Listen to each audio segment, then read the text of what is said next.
နေ့ရက်ပေါင်းများစွာဖိုးဖွားတွေစီကနေစနစ်တကျစူးစမ်းတင်ယူလေ့ကျင့်တာကြောင့်စွမ်းအားအတော်အသင့်ဖွံ့ဖြိုးလာခဲ့ပေမဲ့တိုင်မက်ကင်းကိုခန္ဓာဆိုတာကြီးကမနှိုးထသေးတာကြောင့်ချင်းမှုလဲနှစ်ဖူးပေါ်လက်တင်ရင်အတွင်းများနေရပါတယ်။ဖိုးချိန်မှာပဲဖွားစစ်ရောက်လာပြီးချင်းမှုကိုတင်ကြပြသပေးဖို့တောထဲကိုခေါ်ဆောင်သွားခဲ့ပါတယ်။ဖိုးဖွားတွေအားလုံးထဲမှာအဖွားစစ်ဟာချင်းမှုကိုအချစ်ဆုံးဖြစ်ပြီးအလိုလဲလိုက်ပေးပါတယ်။ချင်းမှုကတော့အခြားသူတွေလိုအဖွားစစ်မှာလည်းဖုံးကွယ်ထားတဲ့အမောင်ဖက်ချမ်းရှိမှာပဲလို့တွေးနေပြီးအဖွားစစ်ကတော့ချင်းမှုကိုဒီနေ့တော့အချုပ်နီလန်းအသွယ်သွယ်ကိုလေ့ကျင့်ပေးမယ်လို့ပြောလိုက်ပါတယ်။ချင်းမှုကအချုပ်တယ်ဆိုတာအဝိထဲချုပ်ယုံပဲလို့ထင်နေပြီးအဖွားစစ်ကတော့အဝိချုပ်တာတဲ့ပိုးကြောင့်ရှင်းပြကလူတယောက်တရဝါတကောင်ရဲ့အသွေးသားနဲ့လည်းဝှစုံချုပ်လို့ရတယ်လို့အရေးကိုယူပြီးလဲဝှစုံချုပ်လို့ရကြောင်းရှင်းပြလိုက်ပါတယ်။ရေကန်တစ်ခုအနားရောက်မှာတော့ရေတောက်နေတဲ့သမင်တစ်ကောင်ဟာအန်ဒီရဲ့အနှံ့ရတာကြောင့်သူ့ရဲ့ကိုယ်ကိုဖျောက်ကမြင်ကွင်းကနေပျောက်ကွယ်နေခဲ့ပါတယ်။ဒါပေမဲ့သူ့ရဲ့အရေးကရေထဲမှာပေါ်နေတာကြောင့်အဖွားစစ်လည်းချင်းမှုကိုတိတ်တိတ်နေဖို့ပြောလိုက်ပြီးဝှစုံချုပ်လို့ချင်းရဲ့ပထမအဆင့်ဟုဆိုက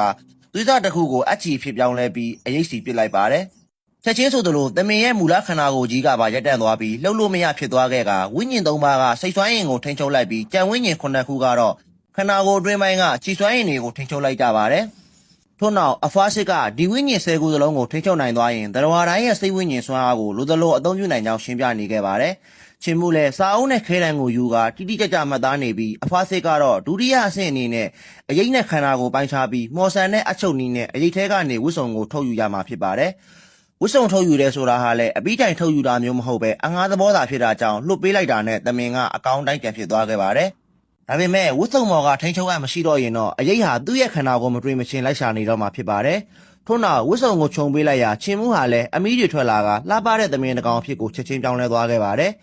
ကလေးသာသာပဲရှိသေးတဲ့ချင်းမှုလဲကစားတဲ့အသေးတစ်ခုရတယ်လို့ပျော်ရွှင်စွာခုံပေါက်ကစားနေခဲ့ပါတယ်။အဲ့ဒီချိန်မှာပဲအလွန်ဝေးတဲ့တောင်ထိုးတစ်ခုစီကနေဝိညာဉ်ကိုချိတ်ပိတ်ပြီးခန္ဓာကိုယ်ကိုလှုပ်ရှားခိုင်းနေဆိုတာကောင်းကင်နဲ့ဆိုးကိုင်းရဲ့ဖန်သင်းကြီးပညာရပ်ပဲလို့အရေးရဲ့မော်စွမ်းရင်အတန်နဲ့ပြောလိုက်ပါတယ်။ချင်းမှုလဲဘယ်ကလာတဲ့အတန်လဲဟုဆိုကအတန်လာရာအတိုင်းလိုက်ရှာနေချိန်မှာပဲလူတစုဟာနေရာခုန်ကူးလာပြီးနဖျားရဲ့စွန့်ပစ်ခံနှဆိုးတွေကတာရွှီမှာပုံအောင်နေကြတာပဲလို့ပြောလိုက်ပါတယ်။အဖွားစစ်လဲသူမဟာတာမန်ကြီးလက်သူလေးဖြစ်ကြောင်းပန်းနုသွေးလိုက်ပေမဲ့ဂိုင်းညုတ်ဖြစ်သူကတော့အခုချိန်မှာတရိษံတွေရဲ့ပုံပြောင်းဝတ်ဆောင်ချုပ်နေပေမဲ့နောက်ဆိုလူသားတွေရဲ့အရေးကုန်နဲ့ပါပုံပြောင်းဝတ်ဆောင်ချုပ်လာနိုင်တယ်ဟုဆိုကဆွဆွဲလိုက်ပါတယ်။အရင်ကလည်းဂိုင်းကစီလွတ်လိုက်တဲ့တပည့်တွေကိုပုံပြောင်းပညာရက်နဲ့နွားတကောင်အသွင်ပြောင်းကလဲထွန်ခိုင်းအောင်သာမကတားတဲ့ဈေးအထိပါရောင်းစားပစ်လိုက်တာမလားလို့ဒေါသတကြီးမေးလိုက်ပါတယ်။ထို့နောက်အဖိုးကြီးလီကျန်းကအချိန်ဝါတချို့ကိုလွတ်ကစတင်တိုက်ခိုက်လိုက်ပေမဲ့အဖွားစစ်ကအသာယာပဲဖယ်ရှားလိုက်ပါတယ်။ဖုံးကွယ်လို့မရမှတော့တိုက်ခိုက်ရုံပေါ့ဟုဆိုကချီမှုကိုလောကကြီးမှာတိုးရီချုံတဲ့ဝင်ပလွေလိုလူသားတွေလည်းအများကြီးရှိကြောင်းရှင်းပြကမကြောက်ဖို့ပြောလိုက်ပါတယ်။သူတစ်ပါးကတော့နတ်ဆိုးကိုင်းကလို့ပြောနေပြီးကိုတိုင်ကရောကောင်းရလားဟုမေးလိုက်က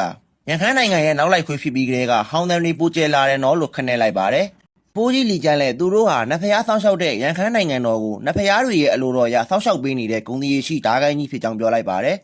ထို့နောက်တာရွှီဆိုတာနတ်ဖျားတွေရဲ့စွန့်ပစ်ခံနေမြေတစ်ခုဖြစ်ပြီးစွန့်ပစ်နေမြေတွေကအပြစ်သားမိစ္ဆာတွေကိုလည်းနတ်ဖျားတွေရဲ့အလိုတော်ရတတ်ခွင့်ရှိတယ်ဟုဆိုကစွမ်းအားတွေနဲ့စတင်တိုက်ခိုက်လိုက်ပါတယ်။အဖွားစစ်လည်းချီကျိုးနှဲငယ်ကိုထုတ်ကအသာယာပဲခုခံပြလိုက်ပါတယ်။ဒီရှမ်းသားကိုင်းလိုဂိုင်းငယ်လေးတစ်ခုလောက်ကိုတော့တကိုင်းလုံးနဲ့တယောက်တိုက်ရရင်တော့အသာယာအနိုင်ယူပြနိုင်ပေမဲ့ချင်းမှုအနားမှာရှိနေရင်တော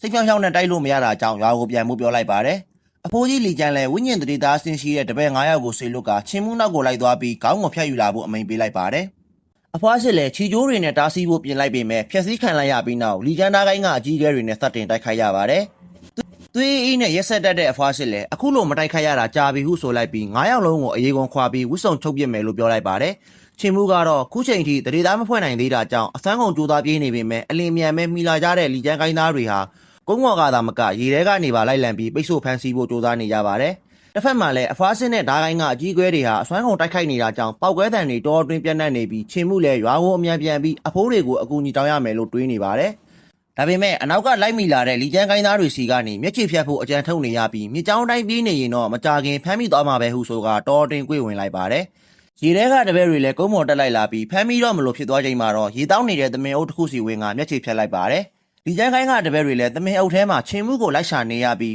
းအကျဉ်းသားတရားကင်းမဲ့တဲ့ဆရာတူအကိုကြီးဆိုသူကအချိန်ဆွဲနေတာမကောင်းမှုဟုဆိုကသမင်အားလုံးကိုတက်ပြစ်ဖို့ပြောလိုက်ပါတယ်။ထို့နောက်တကောင်ကြီးစီလိုက်လံတက်ခတ်ရာဝယုံလုံးကားဖြစ်နေတဲ့သမင်အုပ်ကြားကနေရှောင်းရင်တင်းရင်ဓာချက်တစ်ချက်ထိသွားတဲ့ချင်းမှုလည်းအဝေးကိုဖောက်ထွက်ဖို့ကြိုးစားလိုက်ပါတယ်။ထို့ချိန်မှာပဲတပည့်အားလုံးလည်းတတိထားမိသွားပြီးမိန်းကလေးတပည့်ဖြစ်သူကချင်းမှုကိုလိုက်လံတိုက်ခိုက်ကဓာတ်ကိုကျိုးမြင့်တွေနဲ့အတူလိုသလိုထိန်းချုပ်တိုက်ခိုက်နေတာကြောင့်သမင်ခန္ဓာနဲ့ချင်းမှုလည်းရှောင်းတင်းရခက်နေခဲ့ပါတယ်။ လူသားခန္ဓာကိုဘလို့ပြန်ပြောင်းရမလဲမသိတဲ့ချင်းမှုလဲအချုပ်ရနေရနဲ့ဓာတ်ချီကိုဝင်တိုးလိုက်ပြီးတမင်ခန္ဓာတွေကနေဖောက်ထွက်လိုက်ပါတယ်ချင်းမှုလဲထူးဆန်းတဲ့မြင်ကွင်းကြောင့်ခဏထာငေးကြည့်နေတဲ့တပည့်မလေးကိုရှောင်းကအလင်းမြန်မဲ့ထွက်ပြေးဖို့ကြိုးစားလိုက်ပါတယ်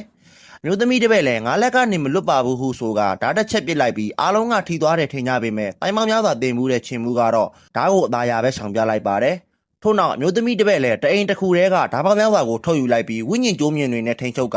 အဆက်မပြတ်လိုက်လံတိုက်ခိုက်တာကြောင့်ချင်းမှုလည်းအမျိုးသမီးရဲ့စွမ်းအားကိုအံ့အားသင့်နေရပါတယ်ဓာတ်အတော်များများကိုရှောင်တိန်နိုင်နေပေမဲ့လည်းအချို့သောထားချက်တွေကိုတော့မရှောင်နိုင်ဖြစ်ကခန္ဓာကိုယ်ကိုလာရောက်ထိမှန်ကြပါတယ်ဒါပေမဲ့ဗပဲဖူးဖူးကချင်းမှုကိုတန်မာစေဖို့ကီလို90လောက်ရှိတဲ့တန်ကြပ်ဝတ်တွေကိုတကောလုံးဆင်ပေးထားတာကြောင့်နာကျင်ုံများသာဖြစ်စေပြီးထိခိုက်မှုမရှိတာကြောင့်ချင်းမှုလည်းဓာတ်တွေကိုပြန်ကန်ထုတ်နေလိုက်ပါတယ်ချက်ဝတ်တွေမပါရင်ပူပေါ်ပါပြီးမြ мян ဆန်ဆန်ပြီးနိုင်လိမ့်မယ်လို့အကြံရသွားတဲ့ချင်းမှုလဲဓာတ်တွေကိုကန်ထုတ်ရင်တကောလုံးမှာရှိတဲ့ဒိုင်းငါတွေကိုဖျက်ဆီးလိုက်ပါတယ်အဲ့ဒီနောက်ကြောင်တကောင်လုံးပေါ်ပါသွားတဲ့ချင်းမှုလဲဓာတ်တွေကိုအသာရဆောင်ပြကထွက်ပြေးနေခဲ့ပါတယ်